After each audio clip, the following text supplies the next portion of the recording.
Republic Commando? Welcome, little one. This is your first day. Your $10 bucks? destination will be Might as well grab it. I bet it'll just be a lackluster COD clone or something like that.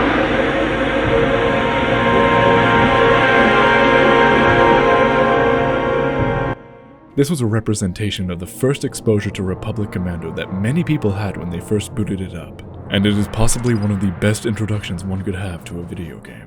The bombastic, testosterone-filled chant in an unknown language in the background, the title screen showing you the characters of the game, it tells you all you need to know about the experience you're about to have. But let's start at the beginning, and explain why we needed Republic Commando.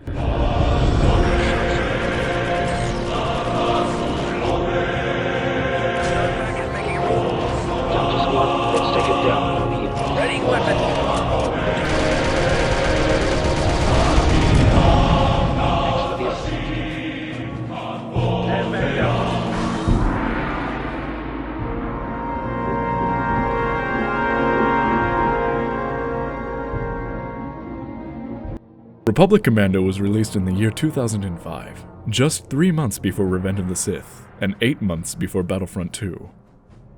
Republic Commando had the unfortunate fate of coming into existence into the shadow of massive game changers, like Jedi Academy, Star Wars Galaxies, and the absolutely monolithic Knights of the Old Republic, with most of the public writing it off as just another Star Wars game, with nothing to make it stand out due to the lack of press surrounding it upon release. The truth is, the game had far more to offer than most games on the market. A far cry from most games that only featured Jedi or Force users as the protagonist and antagonist, with the usual Star Wars charm.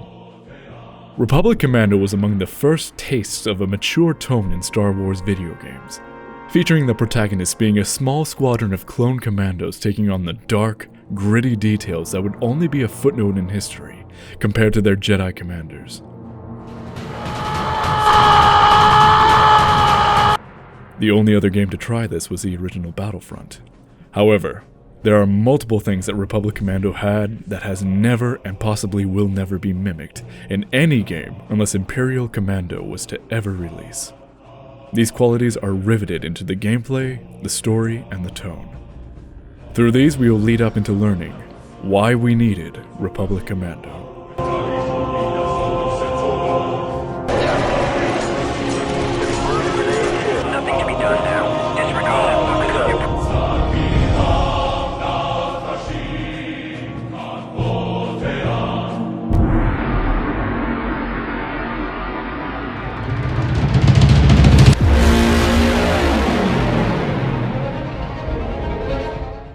For a game to be good, regardless of its story quality or tone, the gameplay must engage with the player and keep them coming back for more, or else it risks being more of a CGI movie, or worse, just having people drop the game out of boredom or frustration.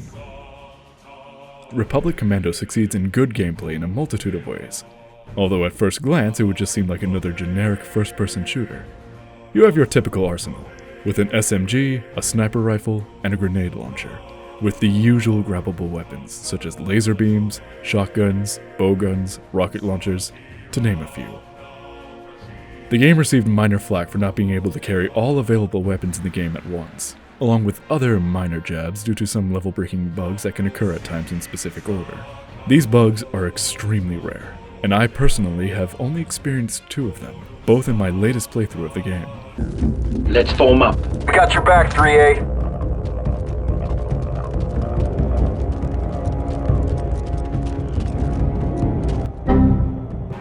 A simple fix was to simply restart the level.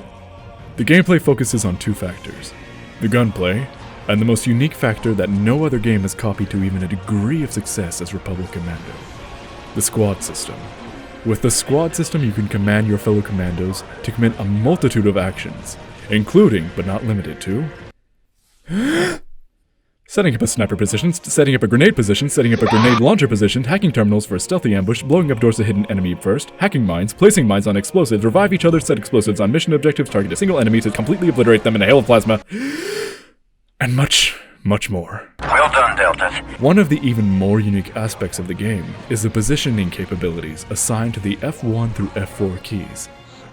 F1 informs your squad to search and destroy, which leads to them being independent entirely with their pathing and actions, focusing primarily on killing enemies that are blocking your current objective, and going in front of you to make sure you don't take a hit. F2 informs your squad to group up, which is the one you will be using the most, as they will follow you to the ends of the earth when you use this command, allowing you to also take the lead in case you want to clear out a stubborn cluster of enemies. F3 tells your squad to hold position, keeping them locked in the circular area, which can be useful for you to scout ahead or for a defensive formation. F4 cancels all activities your squad is currently engaged in, and continue with whichever the F1, F2, or F3 keys you've used before using F4. This function alone eliminates the aggravation of having to cancel each individual action of each squad member and waste time organizing when you can be assigning your squad and firing at enemies. Abandon position, Delta. The game's main focus is combat and strategic positioning, such as preparing for an enemy assault or deciding to claw your way forward in an uphill battle, slowly but surely. The game itself is very linear, albeit with a few paths to find an Easter egg or two. An elegant weapon for a more civilized time, huh? Well, guess what? Times have changed. Along with not as many varied enemies as we are used to today. However, in no way does this take away from the replayability or enjoyment of Republic Commando. Quite the opposite, in fact. The sheer number of positions and commands you and your squad can engage in makes every playthrough different, and your effectiveness against every enemy increase as your knowledge deepens. The enemies are also on equal, if not higher ground than you alone, with them easily being able to either overpower you, outnumber you, or both. This is where the squad mechanic really shines. Whereas the elite enemies will position themselves, you are the one capable of outmaneuvering and putting shame to your enemies. You can make a 4 versus 50 firefight against even the hardest enemies look like a gang beating up a crippled, mentally defective vegetable, all with proper positioning and timing. In most games, your allies are usually just dead weight dragging alongside you, with them basically being a glorified escort mission in the worst way possible. Thankfully, Republic Commando almost completely avoids this. Your squad mates are just as powerful as you, and incredibly capable, sometimes even more so than you. They act as individuals, while also acting as a separate piece of an entire person. On the point of each squad member being more capable, the 3 squad members you have are effective in different ways more than the others. Woohoo! Eat plasma, you stupid droid! Yeah! You are directly behind the turret in place. Scorch, the yellow demolitions expert, is more proficient in the anti-armor attachment, and more effective at explosive placement, making him very capable against enemies that are vulnerable against the grenade launcher. Eliminate time. Give me another. Yours, boss.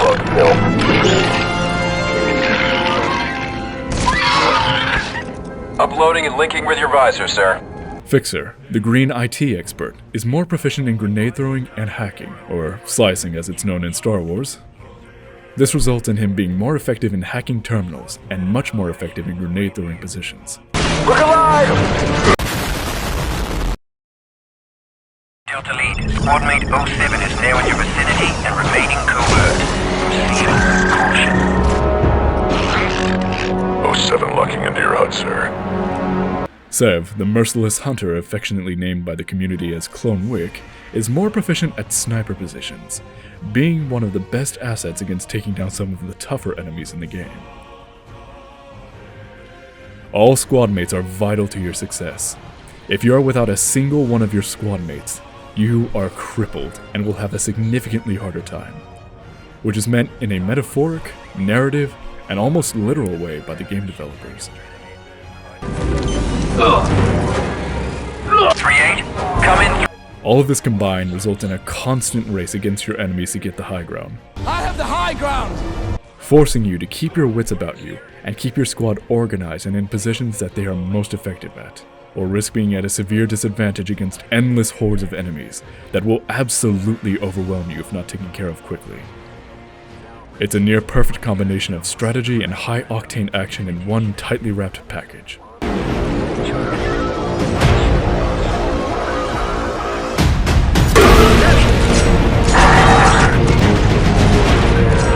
Eliminate target. Sir, another assault ship. Eliminate them. It was a pleasure.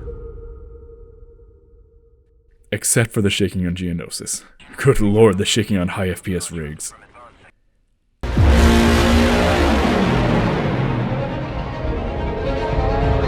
Most people think of Star Wars as the family-friendly movies, with the overtone of dark versus light, and good and evil meeting in battle. But with the prequels, we got a much grayer look of things, on top of the Clone Wars series which painted both sides of the war as inherently flawed. We all know the dark truth, though.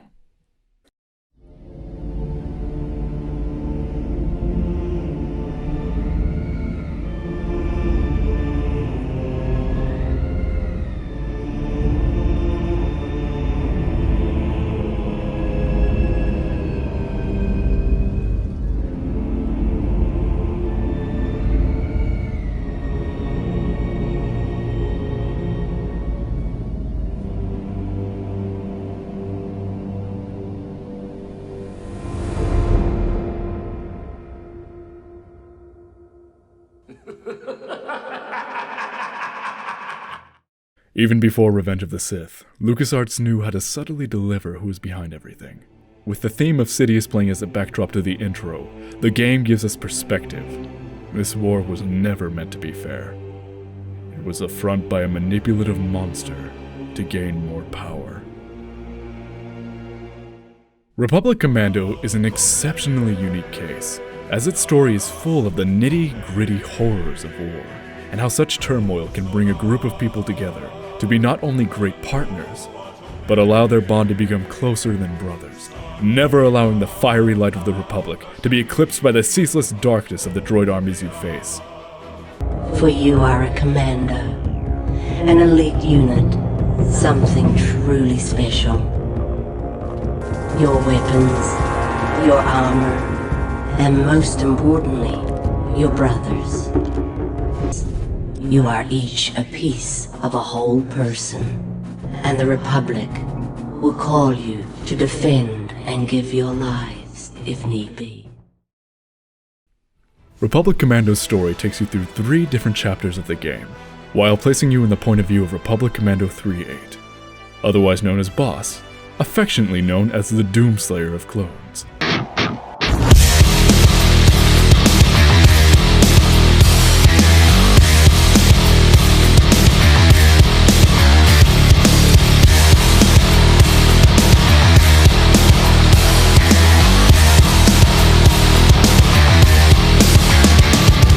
If you don't want spoilers, please skip to this timestamp, since we will be delving into the chapters. However, I will not be going into too much detail, nor will I be spoiling the ending, as everyone should experience the heart-wrench firsthand of this amazing game. I also can't do justice to the complex simplicity of the story, especially with how the main characters all reflect off of each other in a realistic, believable manner. Even with the cringe involved. No terminal can match my lead hacksaw skills. No! It's a relatively linear and simple story. Follow orders, take out objectives, improvise, adapt, overcome.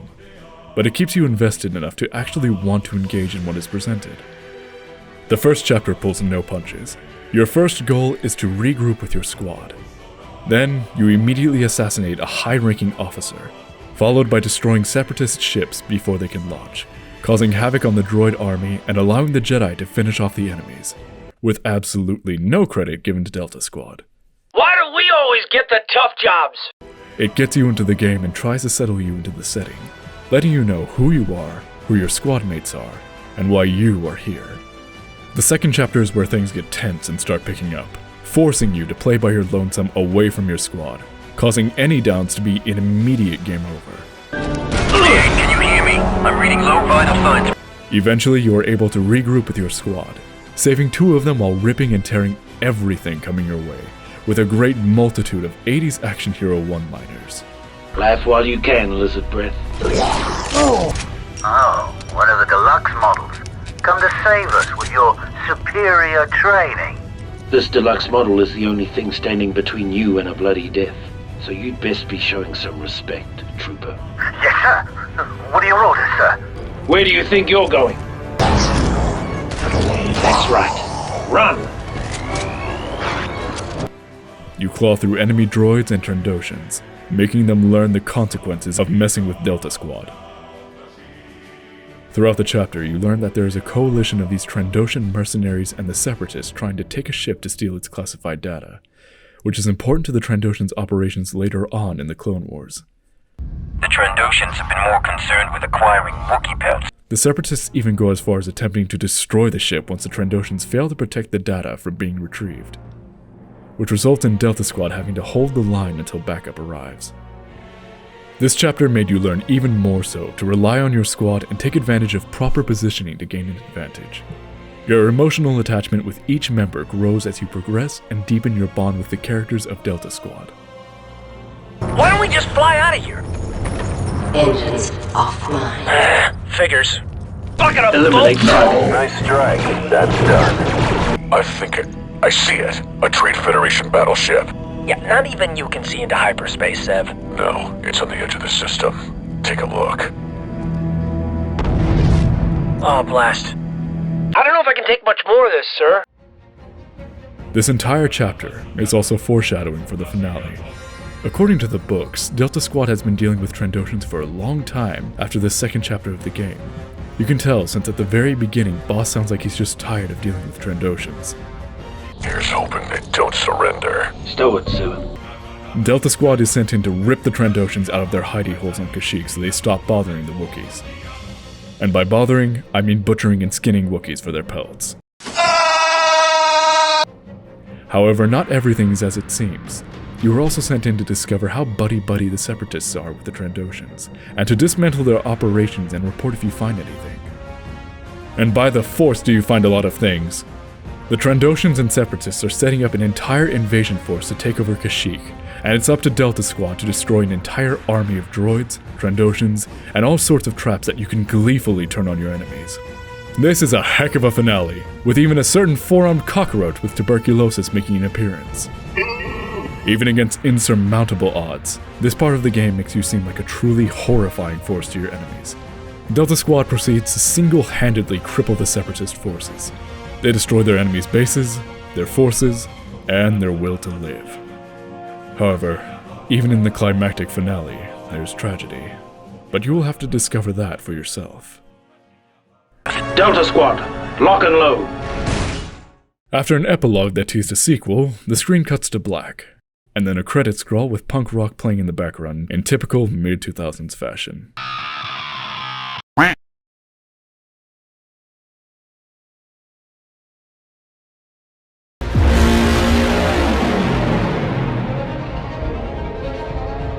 Republic Commando, as mentioned earlier, had a dark, gritty tone to it. The tone of the game was aimed towards a more mature audience, teenagers and adults.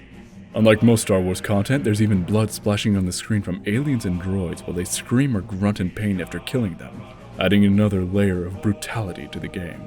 Shield to the jamming device.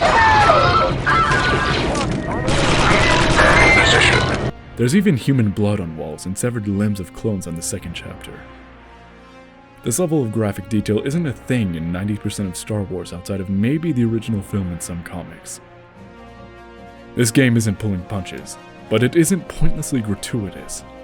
The horror of seeing fellow clones being butchered invests you into that tone of vengeance, and the ability to follow up with those feelings enforces the knowledge of you being an elite unit of the Republic. From Geonosis setting that tone of finding order in chaos, the second chapter setting the tone of self-reliance and newfound appreciation for your companions, all the way to the third chapter in reverse horror and embracing that gritty darkness the game has set up since chapter 1, all while still keeping with the overtones and elements that make Star Wars, Star Wars. At no point does the game become an edgelord's fantasy, but it remains grounded in the sci-fi fantasy wonder of Star Wars, while not limited to meeting the status quo of a sterilized Star Wars that we see today. A scorch, nothing better than a jungle hunt. Hiding in the bush, putting a plasma bolt through a hostile's cranium, makes me feel alive. That's gonna Mark. Now 07's giving me the creeps. The tone perfectly complements a game that puts the war in Star Wars, and makes the experience even more memorable than it already was in the first place. With all of this in a package, the wrapper and bow that completes it is the music. Spoken in Mandoa, the official language of the Mandalorians. The lyrics of the music are about the clones, all brothers in service of the Republic, and the commandos being the wrath of Coruscant, stronger than any lightsaber.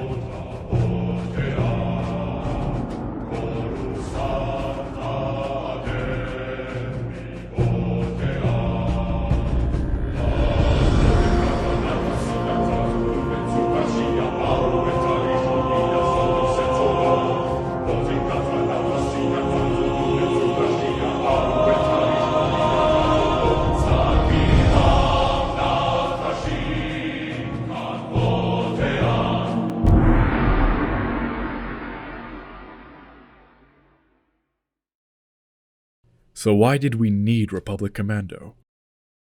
Star Wars as a franchise was an extremely versatile and unique case. It was a self-contained multimedia franchise while also being one of the most unique due to it combining the aspects of science fiction and fantasy to some of its best potential, with multiple people contributing to the great work of George Lucas.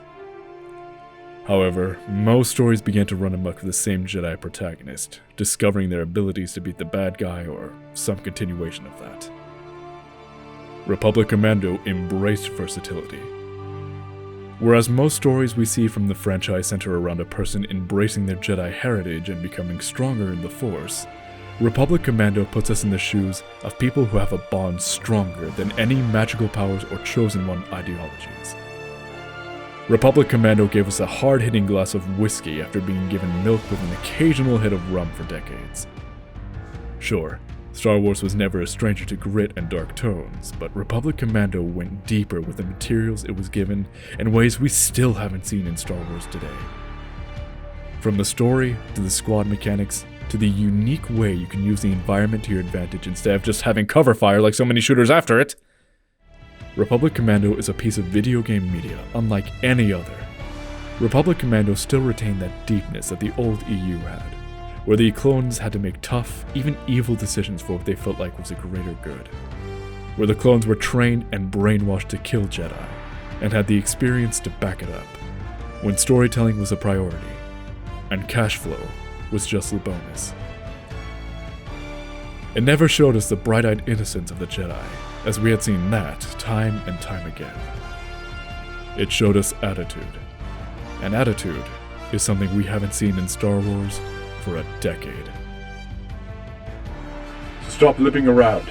Go give your wallet to the port so we can get Imperial Commando. We need you, Commando.